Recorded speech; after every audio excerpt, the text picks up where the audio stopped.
Meet Titanoboa, the prehistoric snake of your nightmares.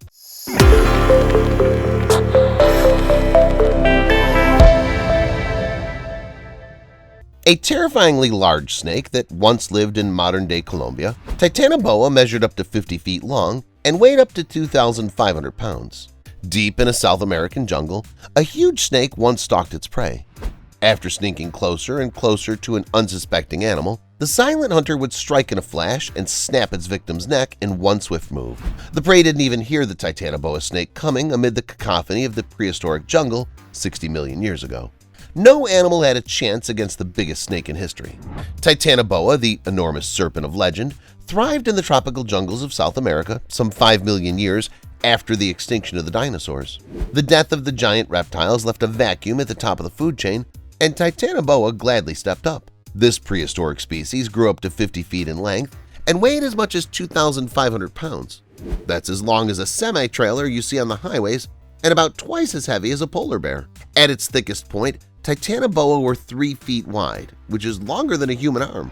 In the hot, humid jungle, Titanoboa fit right in. Its brown skin camouflaged it perfectly as it slunk through muddy waters. Some scientists think it constricted and asphyxiated its prey, while others argue that it looked like a boa constrictor, the resemblance that gave it its name, and behaved like an anaconda, lurking in the shallows and ambushing unsuspecting animals with a stunning blow.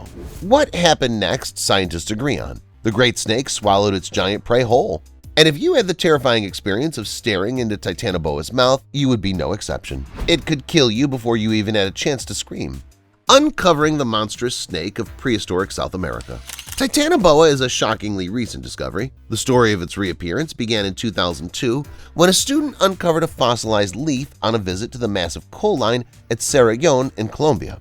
The discovery was an intriguing one. It suggested that once upon a time, the area had been home to a sprawling jungle. Further study revealed that the fossil belonged to the Paleocene era, which meant the mine might once have been the site of one of the world's first rainforests. More digging uncovered remarkable specimens, giant turtles and crocodiles, and some of the first bananas, avocados, and bean plants that ever sprouted on planet Earth. They also uncovered a massive vertebra, a vertebra far too long to belong to any jungle serpent on record. It was an incredible find, and researchers immediately began combing the mines for more fragments of the jungle titan. Their working theory was that the massive snake to which the vertebra belonged had been caught in a mudslide that buried it. Millions of years and dozens of feet of rock later, the bone became part of rich coal fields, which meant there might be others nearby. Their excitement was palpable. The hunt for a skull.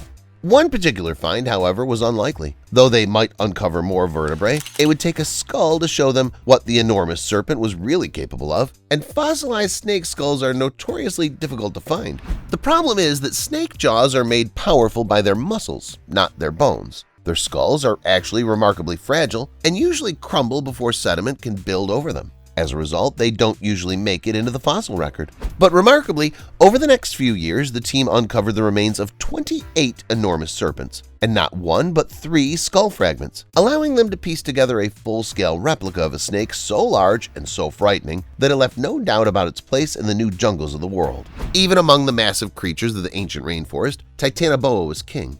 It was the apex predator of its era, a creature of unquestionably the ruler of its environment as the Tyrannosaurus rex was of its own time. Its astonishing dominance has led some to wonder what would have happened if Titanoboa hadn't gone extinct. Titanoboa changes our understanding of the prehistoric landscape. To demonstrate just how big Titanoboa could get, the Smithsonian set up an exhibit in Grand Central Station in New York in 2012. The mock-up featured a gargantuan snake swallowing what looked like a crocodile with its tail hanging out of the snake's mouth.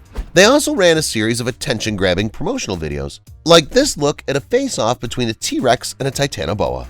The publicity campaign certainly got people's attention. It was all part of the run-up to a Smithsonian Channel special on the spectacularly rare find, and it showed off just how large prehistoric creatures could get compared to today's animals. Titanoboa's astonishing dimensions were the result of its hot climate. Plant fossils suggest that the temperatures of its jungle habitat averaged a humid 90 degrees and may well have been hotter. Ectothermic animals rely on external heat sources for their energy. If it's cold out, they're sluggish. Only when it's warm can they operate at their full potential.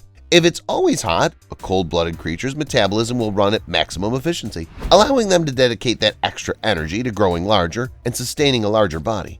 Though scientists have debated the merits of the theory, if it's true, some argue, why aren't the lizards of our hottest jungles today similarly massive? There's no denying that Titanoboa was enormous. History's largest snake simply has no equal among modern snakes. Until Titanoboa's discovery, the largest snake fossil ever found came in at 33 feet and weighed 1,000 pounds. That was Gigantifus, a snake that lived 20 million years ago in Africa. The largest snake species today is the giant anaconda, and it can grow to around 15 feet in length, less than 1/3 of the size of your average Titanoboa. Anacondas rarely reach more than 20 feet in length or weigh more than 500 pounds. These contemporary giants, which are terrifying enough to see in the wild, pale in comparison to their long-dead ancestors. The world is filled with stories going viral every single day. But how many of these sites can you actually follow? We understand that your day should start with positive stories, stories that resonate with you. And so we started Jojo Stories. Our mission is to create meaningful stories that cover everything from animals to anthropology, history to environment and lifestyle. The kind of content you read on our site will be one you'll want to share with your family and friends. We hope you'll join our growing family and be part of our community. Welcome to Jojo Stories. JojoStories.com